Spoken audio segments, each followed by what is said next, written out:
планет Сонячної системи тільки Земля населена організмами. Це можливо, тому що тут сформувалися всі умови, які необхідні для існування життя. Це наявність води, повітря, достатньої кількості світла і тепла. Як відомо, Земля віддалена від Сонця на 150 мільйонів кілометрів. Така відстань виявилась придатною для того, щоб на нашій планеті було достатньо води в рідкому агрегатному стані. Учені вважають, що якби наша планета перебувала на кілька мільйонів кілометрів ближче до Сонця, то вода перетворилася б на пару. А якби на 10-15 мільйонів кілометрів далі, то Земля вкрилася б льодом. Світло і тепло Земля отримує від Сонця. Повітряна оболонка нашої планети містить азот, кисень, який необхідний для дихання, і вуглекислий газ, який потрібен рослинам для живлення. Також повітряна оболонка Землі надійно захищає нашу планету від перегрівання і охолодження. Але в різних куточках нашої планети умови існування дуже відрізняються. Тому всі організми мусять пристосовуватись до такого різноманіття і обирати для свого існування найбільш сприятливі умови. Все те, що оточує організм, це різноманітні тіла і явища природи, і також впливають на нього, називають середовищем життя або середовищем існування. Умови навколишнього середовища, що впливають на організм, називають чинниками середовища. Розрізняють чинники неживої природи і чинники живої природи. Окрему групу чинників становлять різні впливи діяльності людини на організм. Це і мисливство, і рибальство, і землеробство, озеленення міст, вирубування лісів. Основні чинники неживої природи – це вологість, температура, повітря, освітленість. Вологість повітря і ґрунту має важливе значення в житті організмів, адже вода потрібна всім істотам на землі.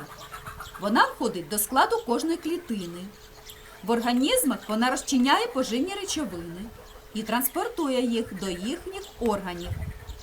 І багато організмів на планеті існують саме у воді.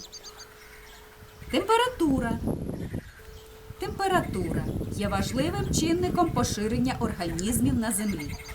На полюсах планети дуже низькі температури, тому живих істот там майже немає. Чим ближче до екватора, температура повітря підвищується, і тому кількість живих істот також зростає. Повітря є джерелом кисню і вуглекислого газу. Для існування рослин, тварин і людини важливо, щоб повітря було чистим, тобто не містило речовин, шкідливих для здоров'я. У великих містах поблизу автомагістралей, заводів, фабрик у складі повітря містяться шкідливі речовини. Їх часто знаходять в організмах рослин, тварин, людини, і це спричиняє різні хвороби.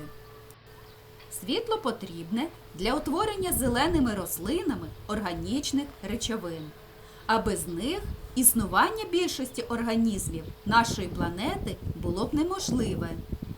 Багатьом тваринам, а також людині, світло допомагає краще орієнтуватися в середовищі, зокрема, розрізняти предмети.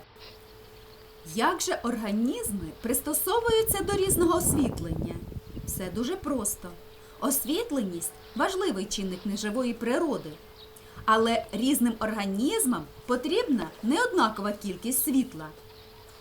Найвиразнішим пристосуванням рослин до різного освітлення є розміри листка.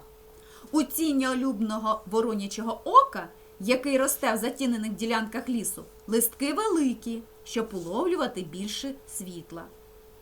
Листки світлолюбних рослин дрібніші, а блискуча поверхня деяких з них відіграє роль дзеркала, щоб відбивати сонячні промені. Для багатьох тварин і людини світло є необхідною умовою бачення, орієнтації у просторі. Саме з світлої частини доби активно поводяться муха, сокіл, олень. А ось кажани, сови, їжаки, навпаки, ведуть нічний спосіб життя. У багатьох нічних тварин краще розвинений нюх, ніж зір. Шукати здобич і ховатись від ворогів у темряві їм допомагає не зір, а добре розвинені нюх і слух. Повітря для живих організмів також дуже важливий чинник. Адже відомо, що в повітрі міститься кисень, який необхідний організмам для процесів обміну речовин та енергії.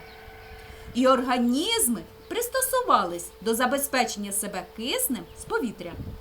Наприклад, в організм рослини він потрапляє через спеціальні отвори в листках, а в організм тварини завдяки різноманітним органам дихання. У складі повітря є також вуглекислий газ, який необхідний рослинам для утворення органічних речовин. А от багатьом тваринам і людині його підвищений вміст у повітрі дуже шкідливий. У людей погіршується самопочуття, може статись навіть запаморочення. Повітря забезпечує розселення рослин і тварин. Так разом з вітром переносяться на різні відстані насіння, плоди. Для цього вони мають різні пристосування. Ось, наприклад, парашотики в насінні кульбаби, крилатки в плодах клена. Проте сильний вітер може завдати шкоди організмам. Наприклад, зламати рослину або вирвати її з коренем. Запобігти цьому допомагають міцний стовбур у дерев, гнучкі гілки в кущів та розвинений корінь. На землі є такі території, де постійно дмуть сильні вітри. Тому рослини цих територій маленькі. Вони мають подушкоподібну форму. Вони ніби притиснені до поверхні, що допомагає їм витримувати дію вітру.